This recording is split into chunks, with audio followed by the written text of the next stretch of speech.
আগামীর বাংলাদেশ গড়তে চাই, আগামী নতুন বন্দোবস্তের বাংলাদেশ। পুরানো ধাঁচে যেন আর গড়ে না ওঠে, মানুষের অধিকার যেন প্রতিষ্ঠিত হয়, মানুষের কথা বলার অধিকার, ন্যায় বিচার পাওয়ার অধিকার, শিক্ষা দীক্ষার অধিকার, স্বাস্থ্য, তার সকল অধিকার যেন জনমানুষের অধিকার যেন প্রতিষ্ঠিত হয়। আমাদের রাজনৈতিক কালচার পরিবর্তন করতে হবে, রাজনৈতিক দলের মধ্যেও সংস্কার আনতে হবে। শুধু দেশের সংস্কার চাচ্ছি তাহলে হবে না, রাজনৈতিক দলগুলোর ভিতরেও গণতন্ত্রের চর্চা শুরু করতে হবে। নেতা নেত্রীর পূজা শুধু নয়, অবশ্যই নেতা সম্মানীয়, এতে কোনো ডাউট নাই, নেতাকে মানতেই হবে, কিন্তু অন্যায় অবিচার এগুলো মেনে নেওয়া যাবে না, ভুল আদেশ মেনে নেওয়া যাবে, দেশের ক্ষতি করা যাবে না। সবার আগে দেশ, সবার উপরে দেশ, এছাড়া দ্বিতীয় কোনো কথা হতে পারে না। আপনি ব্যবসা করবেন ভালো কথা, কিন্তু দেশের স্বার্থ রক্ষা করে ব্যবসা করবেন। আপনি চাকরি করছেন, দেশের স্বার্থ বিক্রি করে দিয়ে চাকরি করতে পারবেন না, এটা হতে পারে না। এই দেশের গণতন্ত্রের গণপ্রজাতন্ত্রী বাংলাদেশের কর্মকর্তা কর্মচারী যারা আছেন, জনগণের ট্যাক্সের পয়সায় বেতন পান। আপনি ট্যাক্সের পয়সা জনগণের সাথে বেইমানি করবেন না, ও অন্য দেশের দালালি করবেন না, এমন কোন পলিসি গ্রহণ করবেন না বা কাজ করবেন না যাতে অন্য কোন দেশের সেবা দেওয়া হয় নিজের দেশকে বঞ্চিত করে। এটা কখনোই হওয়া যাবে না।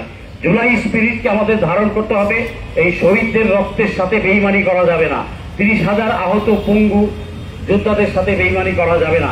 যারাই বেইমানি করবে, জুলাই স্পিরিটকে যারাই অবমাননা করবে, যেখানে জুলাই যোদ্ধাদেরকে যারা অবমাননা করবে তাদেরকে প্রতিহত করা হবে।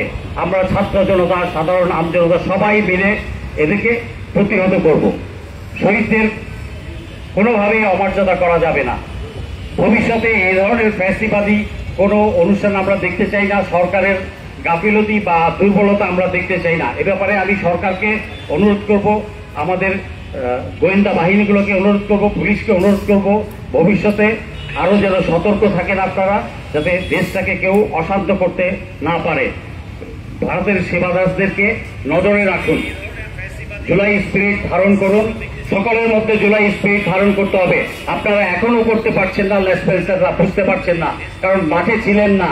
আমি মাঠে ছিলাম, আমি দেখেছি, আমি নিজেও পুলিশ সামনে গিয়েছি, আমি রক্ত দিয়েছি, আমি বুঝি সেই ভয়াল দিনগুলো কিভাবে ছাত্র জনতা স্বাধীনতা ছিনিয়ে আনছে, কত রক্তের বিনিময়ে তা এসেছে, কত লাশ ফুরাইছে, কত লাশ গায়েব করে দিয়েছে। অতএব সেই জিনিসটা ধারণ করার বোঝার চেষ্টা করুন, সবাই জুলাই স্পিরিটটা ধারণ করুন।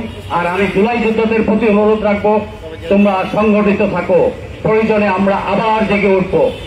ধন্যবাদ সবাইকে। আসসালামু আলাইকুম।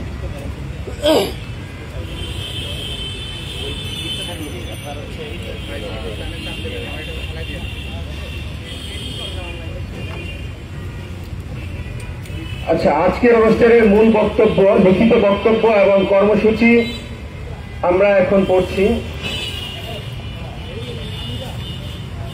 ইন্টারিম সরকার ও প্রশাসনের অবহেলায় মঞ্চ ৭১-এর মাধ্যমে আওয়ামী লীগ পুনর্বাসনের অপতৎপরতা রুখে দিতে জাতির প্রতি, সরকারের প্রতি মঞ্চ ২৪-এর আহ্বান।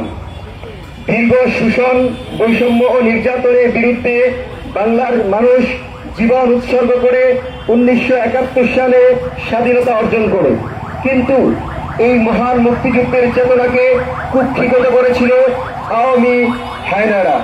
আজ আওয়ামী ও ভারতীয় আধিপত্যবাদী শক্তি তথাকথিত মঞ্চ ৭১-এর মাধ্যমে আওয়ামী লীগ পুনর্বাসনের এজেন্ডা বাস্তবায়নের লক্ষ্যে তাদের প্রকাশ্য কার্যক্রম শুরু করার দুঃসাহস দেখিয়েছে।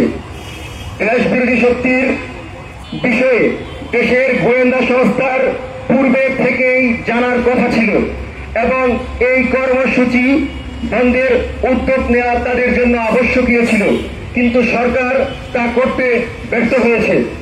আমরা মনে করি মঞ্চ ৭১ আওয়ামী লীগের একটি বি টিম, যা ভারতীয় এজেন্ডা বাস্তবায়নে বাংলাদেশ বিরোধী কার্যক্রমে মেতে উঠেছে। উল্লেখ্য, তাদের আয়োজিত অনুষ্ঠানে আওয়ামী লীগের দলীয় স্লোগান এবং মুজিববাদী স্লোগান প্রকাশ্যে দেওয়া হয়েছে। সরাসরি জুলাই বিপ্লবীদেরকে উপহাস করা হয়েছে, যার ফলে তথাকথিত মঞ্চ ৭১-কে আমরা আওয়ামী লীগ পুনর্বাসনের জন্য ফ্যাসিবাদী শক্তির ভয়ঙ্কর দেশ বিরোধী প্ল্যাটফর্ম হিসাবে ধরে নিচ্ছি। ইন্টারিম সরকার ও প্রশাসনের প্রতিটি স্তরে সক্রিয় ভূমিকা না নিয়ে এসব কর্মকাণ্ডের সম্ভাব্যভাবে অনুমোদন করেছে। আমরা মনে করি এসব বিষয়ে প্রশাসনের ক্রমাগত অবহেলা দেশকে ভয়ঙ্কর ষড়যন্ত্রের দিকে নিয়ে যাবে।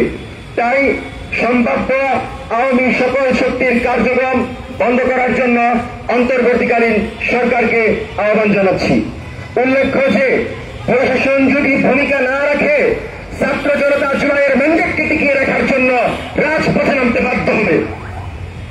আপনারা জেনে অবাক হবেন, ডিআরইউকে 27 তারিখ রাতে মঞ্চ 24-এর পক্ষ থেকে ইমেইল করে এবং কতগুলো মিডিয়ার মাধ্যমে প্রেস বিজ্ঞপ্তি দিয়ে জানানো হয়েছিল আওয়ামী নেতাদের দেশব্যাপী গুপ্ত মিটিং করার সুযোগ যেন তারা তৈরি করে না দেয়। জুলাইয়ের স্পিরিটকে যারা প্রতিনিয়ত অপমান করেছে তাদেরকে ডিআরইউ এত প্রেম দেখিয়ে কি করে অনুমোদন দিয়ে বুকিং দিয়ে তাদেরকে দেশব্যাপী চক্রান্ত করার সুযোগ করে দিল। আমরা তাদেরকে পূর্বে বলেছিলাম এই ধরনের একটি পরিস্থিতি তৈরি হতে পারে। জুলাইয়ের অন্যতম যোদ্ধা, আপনারা অবাক হবেন, দেশপ্রেমিক শরীফুল হাদিকে দেশদ্রোহী বলার দুঃসাহস দেখিয়েছে তারা। একজন জুলাই যুদ্ধকে তারা আজকে তিনি বলছে কতদিন পর জুলাই বিপ্লবকে সন্ত্রাসী বিপ্লব করে তারা আমাদের সবাইকে দেশদ্রোহী বলে ছেড়ে ঢুকাবে। এই ধরনের দুঃসাহস দেখিয়েছে এরা। আমরা স্পষ্ট বলছি, আমরা দেশদ্রোহী নই, আমরা স্বাধীনতাকে লালন করি, আমরা ভারতীয় আধিপত্যবাদের বিরুদ্ধে, আমরা মুজিববাদের বিরুদ্ধে। এ সকল দিক বিবেচনা নিয়ে মঞ্চ 24 কিছু দাবি জানাচ্ছে এবং কর্মসূচি ঘোষণা করছে। মঞ্চ 71 নামে যারা মহান মুক্তিযুদ্ধ ও স্বাধীনতা এবং 24 বিপ্লবের স্পিরিটে আঘাত করেছে, তদন্ত করে অতি অল্প সময়ের মধ্যে তাদেরকে বিচারের আওতায় আনতে হবে। মঞ্চ 71-এর গোল টেবিল বৈঠক থেকে আপনারা দেখেছেন তথ্য পাওয়া গেছে তারা যে আওয়ামী লীগ পুনর্বাসন করছে। এই সকল তথ্যগুলোর মধ্যে যাদের নাম আছে 1 সপ্তাহের ভিতরে তাদের সকলকে জিজ্ঞাসাবাদ করতে হবে। এদের মধ্যে কেউ কি দিল্লির টাকা নিয়ে কোন আধিপত্যবাদের টাকা নিয়ে এদেশের দেশবিরোধী চক্রান্তে জড়িত আছে কিনা আইনি প্রক্রিয়ার মধ্য দিয়ে প্রশাসনকে নিশ্চিত করতে হবে। আমাদের পক্ষ থেকে বিএনপি কার্যালয়ে আমরা সেই তথ্য পৌঁছে দিব। সতর্ক করার পর মঞ্চ 71 গোলটেবিল বৈঠক করে সেই বৈঠকে মুজিববাদী স্লোগান হয়, সেই বৈঠকে জয় বাংলা স্লোগান হয়। তারপরও সেই ঘটনাকে মত বলে ডিআরইউর সভাপতি সালেহ আকর বক্তব্য নিয়েছে।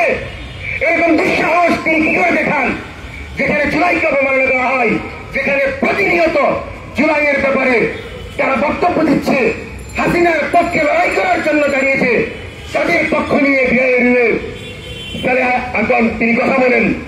আমরা এর তীব্র নিন্দা এবং প্রতিবাদ জানাই এবং অবিলম্বে 24 ঘন্টার মধ্যে সালেহ আকরকে তার বক্তব্য প্রত্যাহার করে জাতির সামনে ক্ষমা চাওয়ার আহ্বান জানাচ্ছি। যেসব গণমাধ্যম পরিকল্পিতভাবে ক্রমাগত 24 বিপ্লবকে প্রশ্নবিদ্ধ করার লক্ষ্য নিয়ে কাজ করছে, বিশেষ করে 71 টিভির সাবেক সাংবাদিকদের নিয়ে পরিচালিত চ্যানেল 1 সহ সকল গণমাধ্যম যদি বস্তুনিষ্ঠ সংবাদ প্রকাশ না করে তাহলে মঞ্চ 24 এবং অন্যান্য জুলাইয়ের অঙ্গ সংগঠনগুলো 2008 থেকে শুরু করে আজ পর্যন্ত সংবাদ যাচাই বাছাই করে প্রতিটি গণমাধ্যমের মালিক এবং দালাল সাংবাদিকদের নাম উত্থাপন করবে এবং নামগুলো সকলের কাছে পৌঁছে দেওয়া হবে।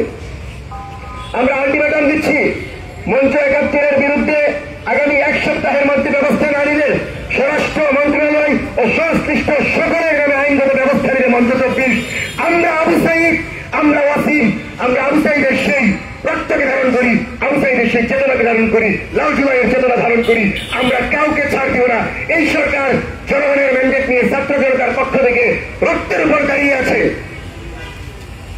ডিআরইউর সভাপতি আগামী 24 ঘন্টা এবং যেসব সাংবাদিক ও গণমাধ্যম গণ অভ্যুত্থানের স্পিরিট বিরোধী সংবাদ প্রকাশ করেছে তারা নিজেদের অবস্থান থেকে আগামী 7 দিনের মধ্যে যদি ক্ষমা প্রার্থনা না করে তাদের বিরুদ্ধে আইনগত ব্যবস্থা নেওয়ার হবে। প্রয়োজনে প্রধান উপদেষ্টার প্রেস উইং এবং তথ্য উপদেষ্টা সহ সংশ্লিষ্টদের আইনিভাবে জবাবদিহিতার আওতায় আনা হবে। আমরা আপনাদেরকে স্পষ্ট করে বলি, আজকে মাসুদ কামাল ভাইয়ের মতো লোকেরা আমাদেরকে সুশীলতা শিখান। আপনারা তো শাপলা নিয়ে সুশীলতা দেখান না, আপনারা তো পিলখানা নিয়ে বলেন না, আপনারা তো বিচারিক হত্যাকাণ্ড নিয়ে বলেন না। আপনাদের বলার সময় আওয়ামী লীগকে প্রতিষ্ঠিত করার সময় বলতে হয় জেনারেল পান্না খান আপনাদের দাওয়াত দিল, সে কিন্তু আসে নাই। এই আওয়ামী শক্তি এদেশকে ক্রমাগত বিপদের দিকে ঠেলে দিচ্ছে। এবং আমরা দেখেছি যে এখানে ডক্টর কামাল হোসেনের নাম ছিল, কিন্তু তিনি বলেছেন, তার ফোরাম বলেছেন, তিনি নিজে এটা জানেন না। ধিক্কার জানাতে চাই, আওয়ামী লীগ প্রতিষ্ঠা করতে চেয়েছে না। আওয়ামী লীগের স্লোগান যখন দেওয়া হয়েছে, মুজিববাদী স্লোগান যখন দেওয়া হয়েছে, যখন দলীয় স্লোগান দিয়ে আওয়ামী লীগকে এখানে উপস্থাপন করার চেষ্টা করা হয়েছে, তখন এখানে ছাত্র জনতা তাদেরকে পুলিশের হাতে সোপর্দ করেছে, দৈত্যের পরিচয় দিয়েছে। এটাকে মব বলে না। মব তৈরি করে আপনারা এদেশের হাজারো হাজারো মাসলুমকে হত্যা করেছেন, শাপলা ঘটিয়েছেন, পিলখানা ঘটিয়েছেন, জুলাই ঘটিয়েছেন। সাবধান হয়ে যান, সাবধান হয়ে যান। আইনিভাবে আমরা লড়াই করব।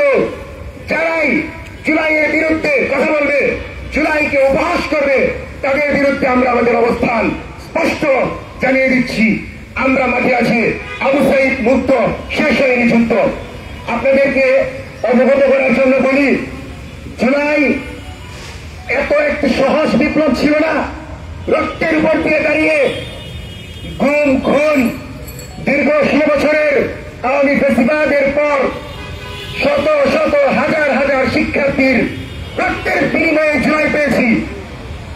আমাদের জান যেতে পারে, আমরা জুলাই যেতে দিব না। মত বলে আমাদেরকে বিলানো যাবে না। আমরা মত তৈরি করি না, আমরা ছাত্র জনতায় দেশকে পাহারা দিচ্ছি। কোন আধিপত্যবাদী ভারতীয় শক্তিকে আমরা এখানে প্রশ্রয় দিব না। পান্না খানের মতো যারা, খান বুইরা খাদাই যারা হাসিনার পক্ষে লড়াতে চাই, ডাইনির পক্ষে লড়াই করতে চাই, তারা আমাদের সুশীলতা শিখায়। সুশীলতা শিখাইতে হলে আপনার বিচার চাইতে হবে, জুলাইয়ের বিচার চাইতে হবে, সংস্কার করতে হবে, আওয়ামী লীগের রাজনীতির চিরতরে নিষিদ্ধ চাইতে হবে। এর বাহিরে বাংলাদেশে কোন জুলাই বিরোধী কর্মকাণ্ড আমরা মেনে নেব না। সেজন্য আমাদের যে দাবিগুলো করা হয়েছে আপনারা পৌঁছে দিবেন। আমরা স্পষ্ট বলেছি, সরকারের সাথে যদি কেউ সংশ্লিষ্ট, যদি কেউ এইটার বিষয়ে পদক্ষেপ না নেন, আমরা উল্লেখ করেছি আইন মন্ত্রণালয় এবং প্রেস উইং সহ সকলের বিরুদ্ধে আমরা আইনি ব্যবস্থা নিব। আমরা কখনোই নিজেদের রক্ত, আবু সাইদ মুক্তের রক্ত পিঠা যেতে দিব না। আপনাদের সাহস হয়, আপনারা আমাদের শরীফ উসমান হাদিকে বলতেছেন দেশদ্রোহী। কতদিন পরে আপনারা জুলাইকে সন্ত্রাসী কর্মকাণ্ড করবেন না, কোন নিশ্চয়তা আছে? সেজন্য আবারও বলি, এই রক্তে আবু সাইদ, এই রক্তে ওয়াসিম মুক্ত, এই রক্তে আমরা মুক্তিযুদ্ধকে ধারণ করি। সুতরাং মঞ্চ 71 তথা মঞ্চ 71 মুক্তিযুদ্ধকে বিকৃত করছে এবং জুলাই এবং 24 এবং 71কে মুখোমুখি করছে। আমরা এর বিরুদ্ধে তীব্র এবং নিন্দা প্রতিবাদ জানাই এবং যেই ধরনের আইন নিবেদন দেওয়া হলো এবং যেই দাবি করা হলো, অতি শীঘ্রই সরকারকে, সংশ্লিষ্ট সকলকে দাবিগুলো বাস্তবায়নের আহ্বান করছি। এবং আপনাদের আজকের অনুষ্ঠানে আসার জন্য ধন্যবাদ জানিয়ে, কৃতজ্ঞতা জানিয়ে আজকের অনুষ্ঠান এখানে সমাপ্ত করছি। ইনকিলাব, ইনকিলাব, জিন্দাবাদ, জিন্দাবাদ।